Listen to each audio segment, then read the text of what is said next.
In the quiet of my small apartment, the world seemed to stand still as I stared at Ethan, my husband of 2 years. He lounged on our worn-out sofa, a picture of entitlement, his eyes greedily fixed on the bank statement I had just dropped on the coffee table. His lips curled into a smirk, the kind that always made my stomach churn. "You've hit the jackpot, Emily," he said, his voice dripping with a mix of sarcasm and excitement. $10 million? Can you even count that high?" His words stung, but I held my ground. "It's my father's money, Ethan. He left it to me, not us." Ethan laughed, a hollow sound that echoed off the bare walls. "Come on, Emily. We're married. What's yours is mine, right?" I remembered the day I met Ethan at a mutual friend's party. He was charming, confident, and everything I thought I wanted. But that charm quickly revealed itself to be a mask for his controlling and manipulative nature. As I stood there, a deep sense of injustice boiled inside me. This was the inheritance from my father, a man who had worked tirelessly to provide for me after my mother's passing. It was meant for my security, not for Ethan's whims. "Your father was a smart man," Ethan continued, flipping through the statement as if it were a catalog for his desires. "With this money, we can finally live the life I deserve. Imagine the cars, the vacations. Oh, and we mustn't forget my parents. Like they'll expect their share." His words were like a slap in the face. Ethan's parents had always looked down on me, never missing a chance to remind me of my lesser upbringing. And now, Ethan wanted to shower them with my inheritance. "This isn't a shopping spree," I said firmly. "I need to think about how to use this responsibly." Ethan's expression darkened. "Listen, Emily, you're my wife. You'll do as I say. Or are you forgetting the vows you made?" His threat hung in the air, a reminder of the countless times he had used our marriage as leverage against me. But something inside me had shifted. I was no longer the timid girl who had fallen for his charm. "I haven't forgotten my vows, Ethan, but I also remember my father's teachings about dignity and self-respect." Ethan scoffed. "Sentiments don't pay the bills, Emily. Be practical. We can use this money to elevate ourselves." I knew then that this was a turning point. My father's legacy was not just in the form of money, but in the values he had instilled in me. Values that Ethan clearly did not share. "I need time to think," I said, my voice steady despite the turmoil inside me. Ethan leaned back, his eyes narrowing. "Fine, but remember, Emily, I'm your husband. In the end, you'll do what's best for us." As I retreated to our bedroom, closing the door behind me, I knew one thing for certain. Things were about to change. I wouldn't let Ethan control me or my father's legacy. The battle lines were drawn, and I was ready to fight for what was rightfully mine. As I lay in bed that night, the events of the day replayed in my mind, each memory sharpening the resolve that had begun to take root within me. Ethan's words, dripping with greed and entitlement, echoed endlessly, clashing with the values my father had taught me. I realized that the man I married was a far cry from the man I thought he was. I remembered the early days with Ethan, filled with laughter and promises. He was different back then, or perhaps that was just what I wanted to believe. We met at a small cafe, introduced by mutual friends. His confidence was alluring, and his interest in me seemed genuine. But as our relationship progressed, his true nature began to surface. The charming man I fell for became possessive, his words increasingly laced with criticism and control. It wasn't just Ethan. His parents, with their archaic views and constant belittling, made me feel like an outsider in my own marriage. "A wife's place is to support her husband," his mother would often say, her words cutting through me like a knife. They never saw me as an equal, just a means to an end for their son. Lying there in the darkness, I thought about my father. A self-made man, he had built a modest yet successful business from the ground up. He was always fair, always teaching me the importance of hard work and integrity. When my mother passed away, he became both my parents, guiding me with a gentle hand. His sudden death had left a void in my life, and now his legacy was in my hands. I had always admired my father's tenacity and his ability to make tough decisions. He often said, "In life, Emily, you must stand up for what you believe in, no matter the odds." Those words resonated with me now more than ever. Ethan, with his manipulative ways, was the antithesis of everything my father stood for. As the night wore on, my resolve solidified. Ethan saw my inheritance as his ticket to a lavish lifestyle, but I saw it as a responsibility, a testament to my father's life and his trust in me. It was clear that Ethan and I were on diverging paths, and I could no longer ignore the glaring truth. The next morning, I woke up with a newfound clarity. I needed to take control of my life and my inheritance. It was time to break free from Ethan's hold and honor my father's memory, not just with the money he left me, but by living the values he had instilled in me. As I prepared for the day, I made a silent vow to myself. I would no longer be the passive wife, bending to Ethan's will. I would stand up for myself and make decisions that reflected my beliefs, not his. The journey ahead would be challenging, but I was ready to face it head-on, armed with the lessons my father had taught me. The morning light filtered through the curtains, casting a soft glow on the breakfast table where Ethan sat, buried in his phone. As I brewed coffee in the kitchen, the familiar sense of unease crept over me. I braced myself for the conversation that I knew was inevitable. "Ethan," I began, my voice steady, "we need to talk about the inheritance." Without looking up, he replied, "Sure, Emily. I've been thinking about it too. We could start by upgrading this place, maybe even move to a nicer neighborhood." His words hit me like a wave of cold water. It was clear that Ethan saw the inheritance as a windfall for his own desires, ignoring my feelings and the significance of the money. "That's not what I had in mind," I said, sitting across from him. "This money is a responsibility. I want to use it in a way that honors my father's memory." Ethan finally looked up, his expression a mix of amusement and irritation. "Honor your father, Emily? He's gone. This is about us now. You're thinking too small." His dismissive tone ignited a fire within me. "It's not about thinking small, Ethan. It's about making choices that are right, not just extravagant." Ethan leaned forward, his eyes narrowing. "I'm your husband, Emily. You should be thinking about our future together. Don't be selfish." Selfish? The accusation stung, but I held my ground. Wanting to use my father's money wisely isn't selfish. It's what he would have wanted. Ethan scoffed, standing up abruptly. "Fine, have it your way. But remember, I'm part of this too. We'll see how long you can hold on to your ideals." As he stormed out, I felt a mixture of anger and relief. The conversation had only reinforced my belief that Ethan and I were fundamentally different. His idea of a future was one of luxury and indulgence. Mine was of stability and purpose. Over the next few days, the tension in our apartment grew. Ethan became increasingly hostile, his comments more cutting. But with each passing day, my resolve grew stronger. I started to plan my next steps, researching financial advisors and investment opportunities that aligned with my values. One evening, as I sat poring over documents, Ethan's voice cut through the silence. "You're wasting your time, Emily. You could be enjoying life, but instead you're acting like an old miser." I looked up, meeting his gaze. "This isn't a waste of time, Ethan. It's about making informed decisions." Ethan shook his head, a smirk playing on his lips. "You'll regret this, Emily. When you're alone with your precious morals and your money, you'll realize you made a mistake." His words were meant to hurt, but they only strengthened my determination. I was no longer the woman who needed Ethan's approval. I was my father's daughter, and I would honor his legacy in a way that was true to myself. Days turned into weeks, and the chasm between Ethan and me widened with every passing moment. His attempts to control how I used the inheritance became more blatant, his demeanor more aggressive. But with each attempt, my resolve to break free from his grasp only strengthened. One evening, as I returned from a meeting with a financial advisor, I found Ethan waiting for me, a storm brewing in his eyes. "Where have you been?" he demanded, his voice cold and accusing. "I was seeing a financial advisor, planning for the future," I replied, trying to keep my voice calm. Ethan's laugh was bitter.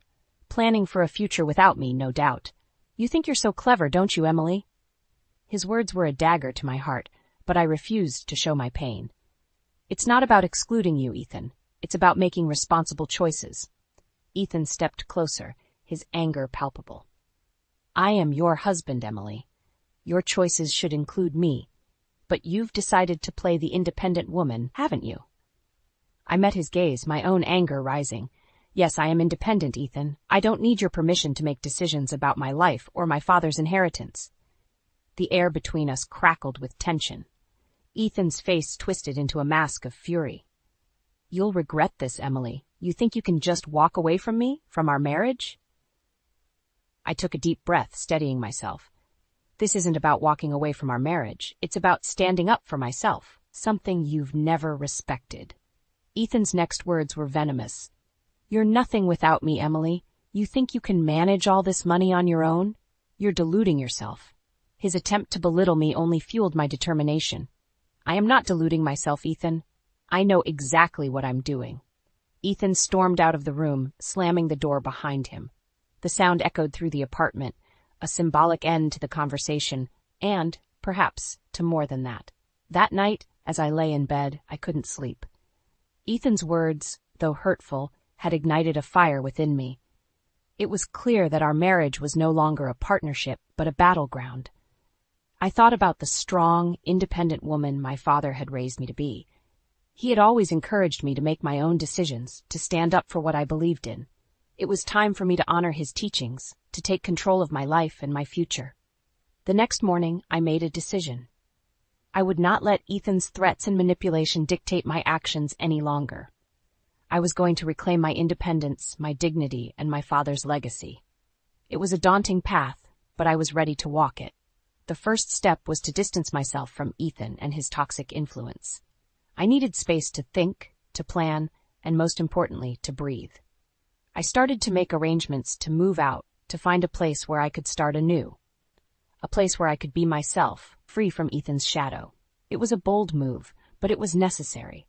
I was no longer the timid girl who had fallen for his charm. I was Emily Roberts, and I was ready to fight for my future. The decision to leave Ethan was both terrifying and liberating. For years, his presence had loomed over me, shaping my decisions, my thoughts, even my sense of self. But as I packed my belongings, each item I placed into boxes felt like a step towards reclaiming my identity. I had found a small apartment not too far from where I worked. It was modest but filled with light, and most importantly, it was mine. The lease was signed quietly, my new sanctuary away from the turmoil of my married life. On the day I planned to leave, I waited for Ethan to go to work. The apartment felt eerily silent, each room echoing with memories of arguments and lost dreams. As I moved through the space, collecting the last of my things, I felt a strange mix of sadness and relief. I left a note for Ethan on the kitchen table. It was brief, explaining that I needed time and space to think, to understand what I wanted from my life. I didn't know how he would react, but I no longer wanted to be held captive by the fear of his response. The drive to my new apartment was a blur. My mind was racing with what the future held, with the enormity of the step I had just taken. But as I unlocked the door to my new home, a sense of peace washed over me. This was more than a physical space. It was a symbol of my newfound independence. The following days were a mix of emotions. I busied myself with setting up my new place, creating a space that reflected who I was, not who Ethan wanted me to be. The freedom was exhilarating, but the reality of my situation also began to sink in. I was starting over, and though it was what I wanted, it was also daunting. Ethan's reaction to my departure was as I had feared. He bombarded me with calls and messages, fluctuating between anger, pleading, and even moments of seeming understanding. But I held firm, politely but firmly asking for space. In my solitude, I began to plan for my future. I met with my financial advisor more frequently, discussing investment strategies and ways to use my inheritance responsibly. The conversations were empowering, reminding me that I was capable of making sound decisions on my own. But as I forged my new path, I couldn't shake the feeling of unease. Ethan was unpredictable, and I knew he wouldn't let go easily. The threat of his reaction loomed over me, a dark cloud on the horizon of my newfound freedom. One evening, as I sat in my living room surrounded by boxes and half-unpacked belongings, a knock on my door jolted me from my thoughts. My heart raced as I approached, a sense of dread settling in. Standing there in the dimly lit hallway was Ethan. His face was a mix of anger and desperation, a sight that once would have sent me into a spiral of fear. But as I stood there facing him, something within me had changed. I was no longer the woman he had controlled and belittled. I was Emily Roberts, strong and determined, ready to face whatever challenge lay ahead. "Emily, we need to talk," he said, his voice edged with a demand. I took a deep breath, steadying myself. Ethan, I've asked for space. Please respect that. His jaw clenched, his eyes searching mine for a sign of the submission he was used to. But he wouldn't find it, not anymore. Ethan, please leave. I'll contact you when I'm ready to talk. As I closed the door, sealing the space between us, I knew the road ahead would be challenging. But for the first time in a long time, I felt ready to face it. In the weeks that followed my departure, the world seemed to shift on its axis. I navigated my new life with a sense of purpose, fueled by the determination to live on my terms. The freedom was intoxicating, yet the shadow of Ethan's presence lingered, a reminder of the life I had left behind. Ethan's attempts to reach me became more frantic. His messages oscillated between apologies, threats, and pleas for reconciliation. But with each word, the man I once thought I knew unraveled further, revealing the depth of his manipulative nature. I found solace in my work and in the slow process of building my new life. The apartment became a sanctuary, a place where I could breathe, think, and dream without the weight of Ethan's expectations. Then, one day, as I was leaving for work, I received a call that would change everything. It was from a mutual friend, someone who had witnessed the evolution of my relationship with Ethan from the beginning. "Emily, have you heard about Ethan?" she asked, her voice tinged with concern. I felt a knot form in my stomach. "No, what happened?" "He's lost his job. After you left, he fell apart. He's been making scenes at work, lashing out. They had no choice." The news hit me like a wave. Despite everything, a part of me ached for the man Ethan once was, or the man I believed him to be. But another part, the stronger, more resilient part, knew this was the consequence of his actions, a result of the choices he had made.